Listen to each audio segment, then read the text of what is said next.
Welcome, my friends, on the first session of the chapter number 1 Introduction to Mechanical Engineering.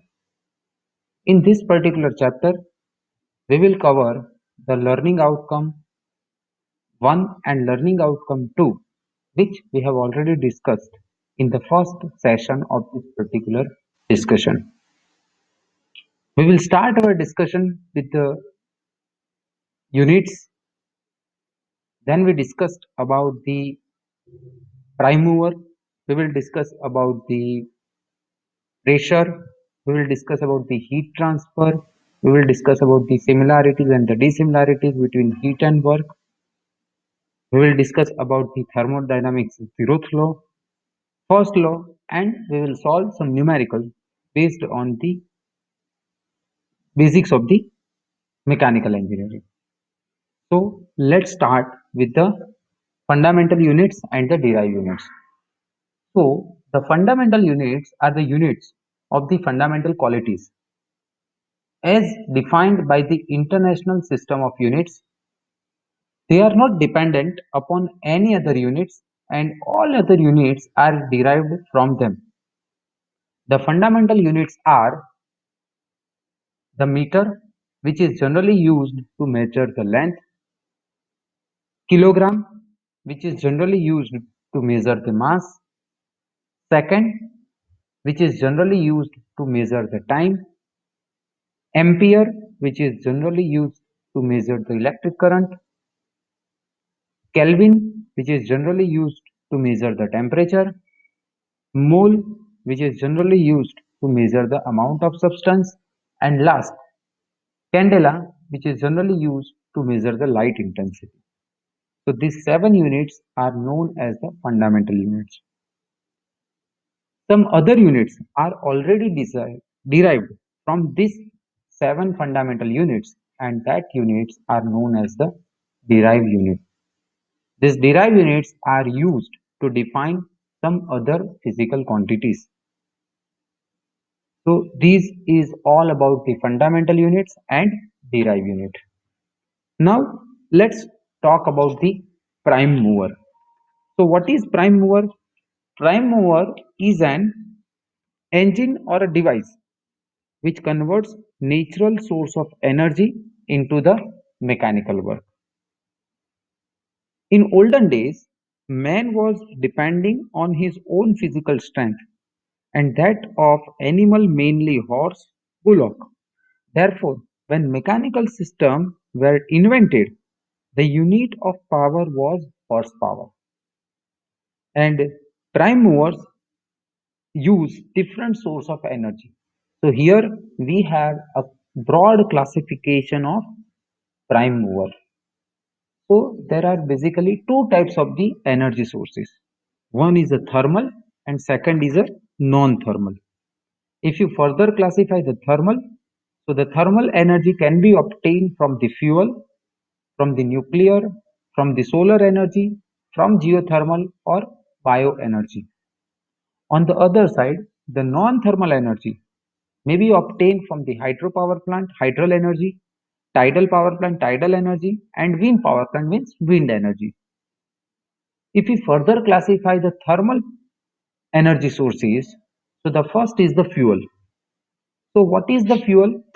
Fuel, when combustion of the fuel take place, heat energy is released depends on its calorific value. Now the heat energy is converted into the mechanical work by a device which is known as a heat engine. The nuclear, there are two types of the processes. One is a fission processes and one is a fusion processes. So from the fission and fusion processes, energy will be deliberated and that energy will be reused to convert into some useful work. Solar energy means energy obtained from the sun, the abundant source of energy. Geothermal energy, the energy obtained from the crust, and bioenergy. The bioenergy may be solid, liquid, and the gas. So this is nothing but the prime mover.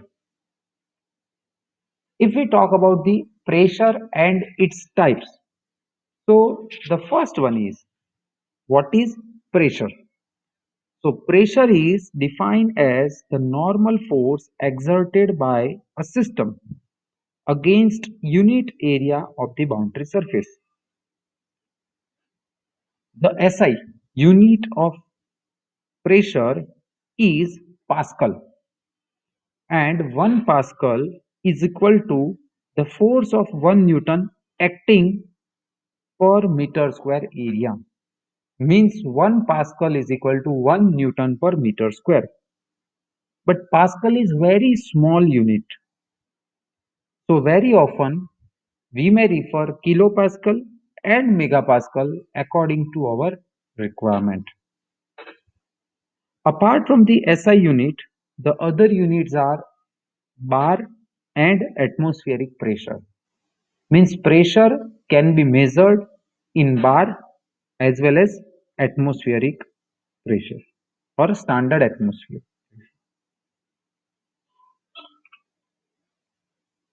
If we talk about the measuring instrument, so the pressure is generally measured with the help of the Borden pressure gauge, open U-tube manometer, closed U-tube manometer, barometer. So there are different types of the pressure measurement instrument which are generally used to measure the pressure.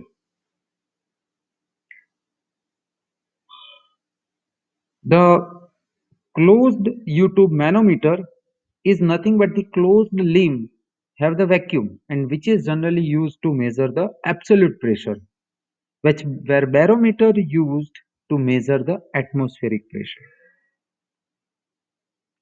Now there are three types of the pressure. One is a absolute pressure, second is the gauge pressure, and third is the atmospheric pressure. So first let's talk about the atmospheric pressure, standard atmospheric pressure. And standard atmospheric pressure is equal to 1.01325 bar. The standard atmospheric pressure is a pressure of atmospheric air at mean sea level. It is defined as the pressure developed by a mercury column of 760 mm of height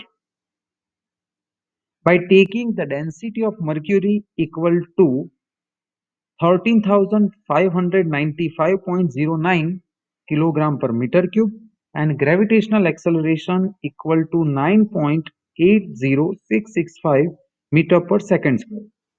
So when you use the very basic equation to find out the relation between the pressure and the density, so P is equal to rho g h, where rho is the density, g is the gravitational uh, constant, and h is the height of the mercury stand. So when you simplify this equation, you will get the answer of 1.01325 bar, and this is known as a 1 standard atmospheric pressure. Most of the instruments indicate most of the pressure instruments indicate the pressure relative to the atmospheric pressure. The pressure relative to the atmosphere is called the gauge pressure. It means the pressure measured with the help of any instrument, that is known as a gauge pressure. The pressure relative to the perfect vacuum, it is called as the absolute pressure. So absolute pressure is equal to gauge pressure plus atmospheric pressure.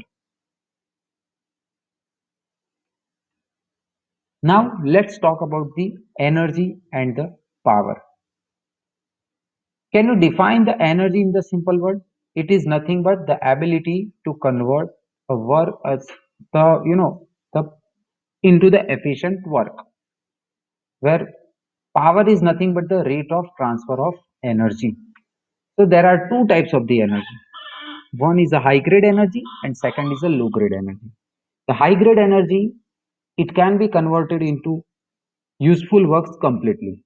Where low grade energy, there might be some losses, means it is impossible to convert low grade energy into the high grade energy completely. The high grade energy has no unavailable energy, where low grade energy has some unavailable energy. Some example, shaft work. Means when shaft work, we can convert energy 100%, but there might be a heat. So heat is low grade energy. So there might be a chance of the losses. Now let's talk about the heat and the work. So this is known as a system where heat in, heat out work on the system and work from the system.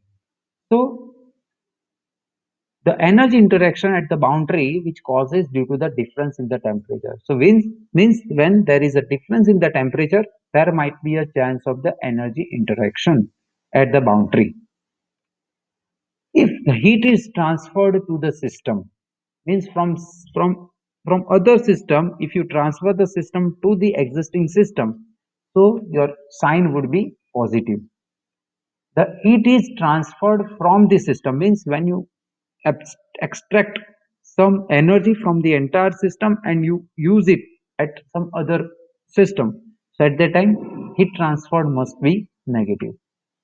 The factors depended on the rate of the heat transfer is a heat conduction coefficient, area, and the change in a temperature with respect to distance. There are three basic ways in which heat is transferred.